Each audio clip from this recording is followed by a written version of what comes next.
महाराष्ट्राच्या मनात आहे तेच होईल अशा प्रकारचं वक्तव्य मनसे सोबतच्या युती संदर्भात उद्धव ठाकरे यांनी केलेलं आहे। आम्ही संदेश नाही थेट बातमी देऊ अशा प्रकारचं सूचक वक्तव्य देखील उद्धव ठाकरे यांनी थोड्याच वेळापूर्वी केलेलं आहे।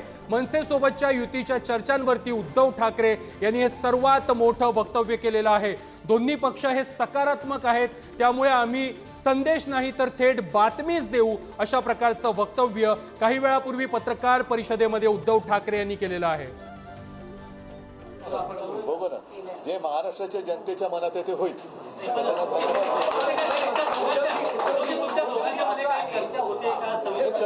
मी तुम्हाला एका वाक्यात सांगितलेलं आहे, त्याच्याबद्दल बाकीचे जे काही बारकावे आहेत ते आम्ही बघतोय। माझ्याकडे शिवसैनिकांच्या मनात कुठेही संभ्रम नाही आणि जे काही त्यांचे सुद्धा सैनिक एकमेकाच्या आमच्या संपर्कात आहेत त्यांच्याही मनात संभ्रम नाही। तर माझं म्हणणं की संदेश वगैरे देण्यापेक्षा आम्ही जी काय बातमी द्यायची ती बातमी देऊ। या संदर्भात अधिक माहिती देत आहेत आमचे प्रतिनिधी सुशांत सावंत। सुशांत, मनसे आणि ठाकरेंची शिवसेना हे दोन्ही आता युतीसाठी सकारात्मक असल्याचं पाहायला मिळतं। उद्धव ठाकरे यांनी पुन्हा एकदा वक्तव्य केलेलं आहे की जे महाराष्ट्राच्या मनात आहे तेच आम्ही घडवू।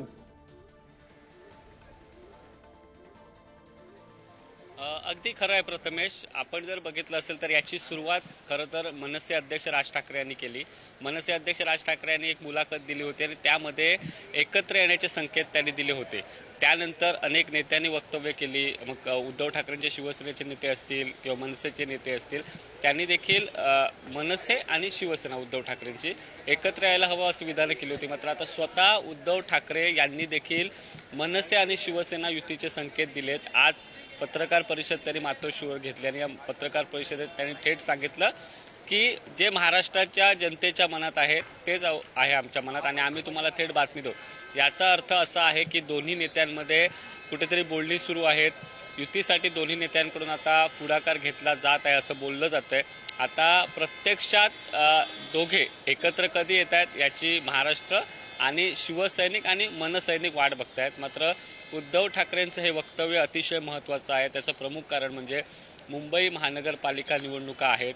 एकीकडे भाजप ज्या पद्धतीने महाराष्ट्रात आणि मुंबईमध्ये वाढतोय, जर भाजपला रोखायचं असेल तर दोन भावांनी एकत्र येणं गरजेचं आहे, हे अनेकांचं मत आहे आणि त्याचमुळे हे युतीचे संकेत दोन्ही स्तरावरून दिले जात होते। मग मनसेकडून दिले जात होते, ठाकरेंकडून दिले जात होते। मात्र उद्धव ठाकरे आज दुसऱ्यांदा पुन्हा एकदा याबाबत बोललेले आहेत आणि थेट त्यांनी सांगितलंय जे महाराष्ट्रातील जनतेच्या मनात आहे तेच आमच्या मनात आहे। याचा अर्थ दोघांनाही युती करायची आहे। आता पुढाकार कोण घेणार हा महत्त्वाचा मुद्दा आहे। लवकरच हे पुढाकार दोन्ही भाऊ घेतील का आणि पुन्हा एकदा दोन ठाकरे बंधू महाराष्ट्राच्या राजकारणात एकत्र उतरतील का हे बघणं महत्त्वाचं ठरणार आहे। प्रथमेश, अगदी सुशांत, नक्की तुम्ही असेच जोडलेले राहा। महाराष्ट्राच्या मनात आहे तेच होईल अशा प्रकारचं सूचक वक्तव्य आणि मोठं वक्तव्य उद्धव ठाकरे यांनी मनसे सोबतच्या युती संदर्भात केलेलं आहे। या संदर्भात बोलण्यासाठी मनसेचे नेते संदीप देशपांडे जी आपल्या सोबत आहेत। संदीपजी, पुढारी न्यूजवरती आपलं स्वागत आहे।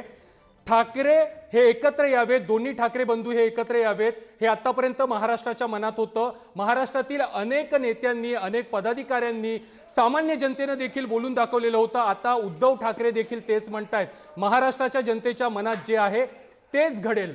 काय भावना आहे तुमची याच्यावर? मला असं वाटतं आपण थोडा इतिहास तपासायला लागेल याच्यामध्ये, कारण 2014लाही महाराष्ट्राच्या मनात काय होतं हे सगळ्यांना माहिती आहे। 2017च्या निवडणुकालाही महाराष्ट्राच्या मनात काय होतं हेही सगळ्यांना माहिती आहे। 2019च्या विधानसभेच्या निवडणुकीच्या वेळेला महाराष्ट्राच्या मनात काय होतं, म्हणून तर महाराष्ट्राने भारतीय जनता पक्ष आणि शिवसेना युतीला विजयी केलं। पण इतिहास असा आहे की 14 असो, 17 असो किंवा 19 असो, महाराष्ट्राच्या मनात काय आहे त्याच्यापेक्षा उद्धव ठाकरेंच्या मनात काय आहे इम्पॉर्टंट आहे। कारण महाराष्ट्राच्या मनात वेगळं असतं आणि उद्धव ठाकरेंच्या मनात वेगळं असतं। महाराष्ट्राच्या मनात असतं ते उद्धव ठाकरे करत नाहीत। आता 19ला महाराष्ट्राच्या मनात होतं की शिवसेना भाजपने सत्ता स्थापन करावी, त्यांनी केली नाही। 14ला महाराष्ट्राच्या मनात होतं की दोन भावांनी एकत्र यावं, ते आले नाहीत। 2017ला महाराष्ट्राच्या मनात होतं दोन भावांनी एकत्र यावं, ते आले नाहीत। त्यामुळे आतापर्यंतचा इतिहास असा आहे की महाराष्ट्राच्या मनात काय आहे ते उद्धव ठाकरे करत नाहीत, ते त्यांच्या मनात काय आहे तेच करतात.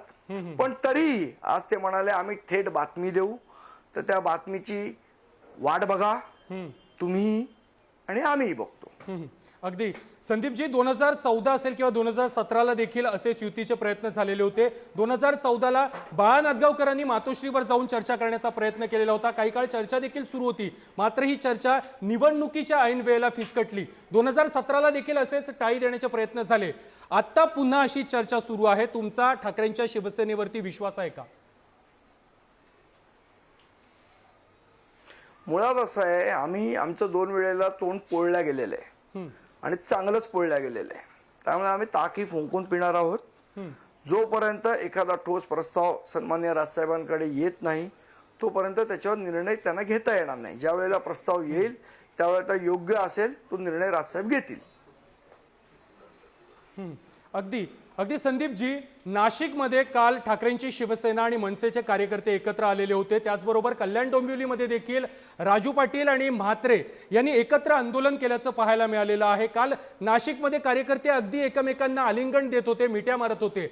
स्थानिक लेवलवरती कुठेतरी दोन्ही पक्षाच्या स्थानिक पदाधिकाऱ्यांमध्ये कार्यकर्त्यांमध्ये मनोमिलन झालेलं आहे. मात्र आता नेत्यांकडून अधिकृत घोषणा फक्त बाकी आहे असं म्हणायचं?